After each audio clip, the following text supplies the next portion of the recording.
Inquiry Project Final Presentation Cyberbully Acts as Equipment for Living by Melissa Amos.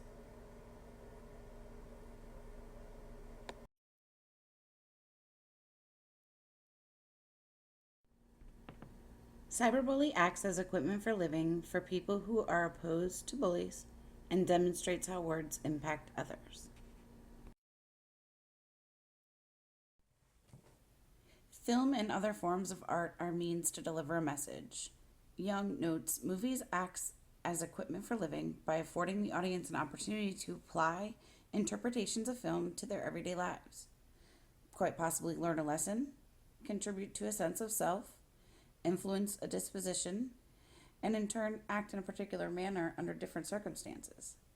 Burke's concept of equipment for living emphasizes that audience can be self-aware in their consumption of art in what they are sometimes able to make conscious connections between the meanings they see in artworks and their experiences in the world. Importance of movies. Young discusses movies and their importance in everyday life. Brummett suggests that movies are not just stories that pose problems, but also suggest ways to resolve them. How the audience transforms and interprets the information to navigate the struggles of everyday life is symbolic. Young notes the symbolic developmental approach. This is the symbol system available to people to form their perception of reality. This would apply to how a viewer interprets the symbolic nature of the film, what meaning it has for them. This takes into consideration the viewer's personal perspective and experiences when they apply meaning to symbols. How symbols are formed and interpreted within a cultural context is also critical to consider.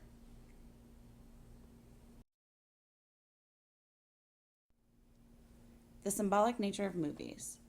The symbolic nature of movies has more than one meaning and is defined by the viewer using a point of reference related to experiences. According to Jurgensen, the film must articulate the concerns, fears, and hopes of the people. It must provide a resolution to situations or experiences similar to the movie viewers, so they now have a motive for dealing with the problems of his or her own life. Some considerations to think of when looking at the symbolic nature of movies is that symbols are formed and interpreted within a cultural context. An analysis of how people interpret movies and apply meaning to their life is incomplete until the cultural context is considered. Using the film Cyberbully as equipment for living, it would be critical to consider the cultural context of the viewer, which would be the bully. Things to consider are social and physical influences that define the viewer's perception of right and wrong.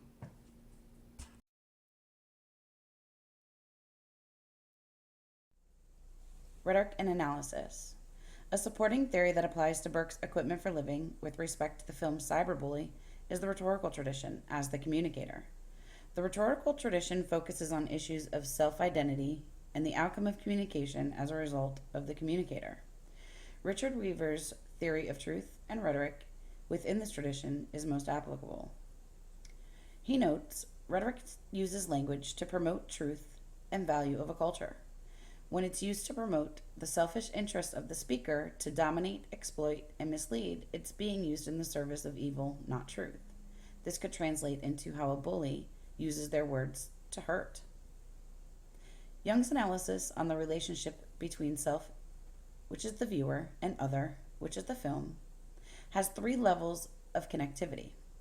The undifferentiated level describes the relationship as primitive, having a lack of distance between actions portrayed in a movie and actions in real life. The differentiated level depicts that there is clear distinction between a movie and actions in real life. The integrated level, this level shows how viewers take an integrated approach to applying movies and make clear differentiations between the movie and reality, but they're still able to apply an interpretation or meaning of the film to a specified function within their lives. It's at this level that viewers are truly using film as equipment for living. Cyberbully. This film depicts the story of a young girl who's become the target of social media bullying. Cyberbullying can be used as a way to gauge and deter bullying behavior and acts as equipment for living for people opposed to bullies, demonstrating how words impact others and hurt.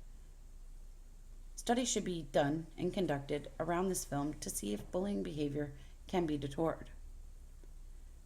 Methodology for a study that I would conduct would use both quantitative and qualitative methods, thereby giving measurable data as well as provide insight into participants' behavior.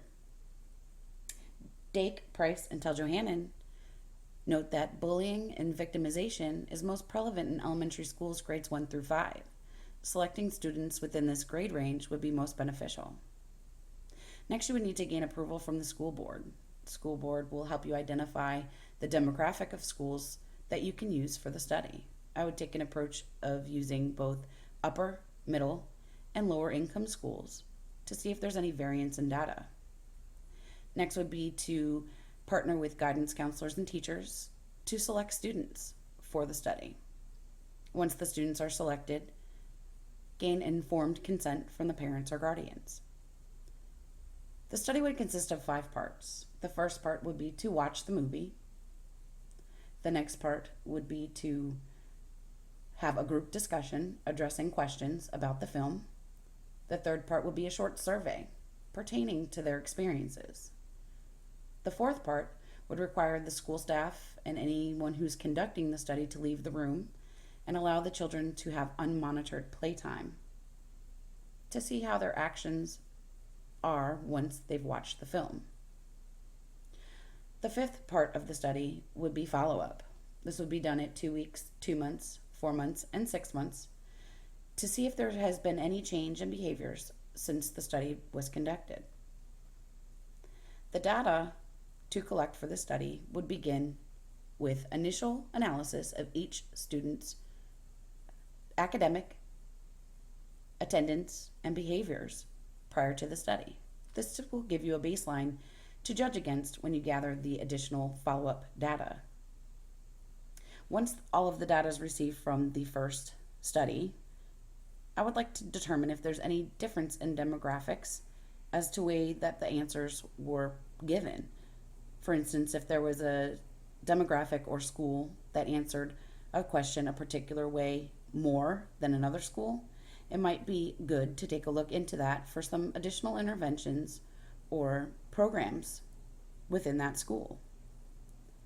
The follow-up, again at 2 weeks, 2 months, 4 months, and 6 months, will be gathered and determined and based against the analysis of the students, just to see if there's been any change in detouring the bullying behavior. The students selected for the study would be both at risk and current risk. So the follow-up data will help us determine if the at-risk students have detoured away from any bullying behavior, and the current risk students, those who are actually identified as engaging in bullying behavior, if their behavior has changed.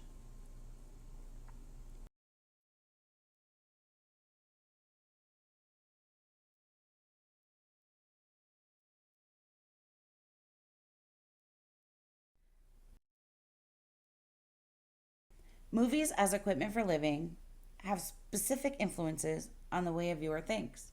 The most significant influence a film can have on a viewer is when viewing leads to a change in the viewer's thoughts, attitudes, or beliefs. According to Dake, Price, and Teljohannan, bullying has been associated with the numerous physical, mental, and social detriments. Now, with the advances in technology, accessibility for a bully to reach their target is too easy. Early intervention, anti-bullying campaigns, and awareness are needed in the school system. Bullying has expanded outside the concrete walls of school and into the privacy of homes through social media. The film Cyberbully acts as equipment for living to educate, redirect, and change bullies' attitudes on how their actions and words impact others. Hoping that the viewers take an integrated approach to applying this film to their lives and interpreting it with meaning based on their experience, in turn allowing the transformation between art and life to redirect and influence their behaviors in a way that resonates symbolically with them, to come to the conclusion that words can hurt.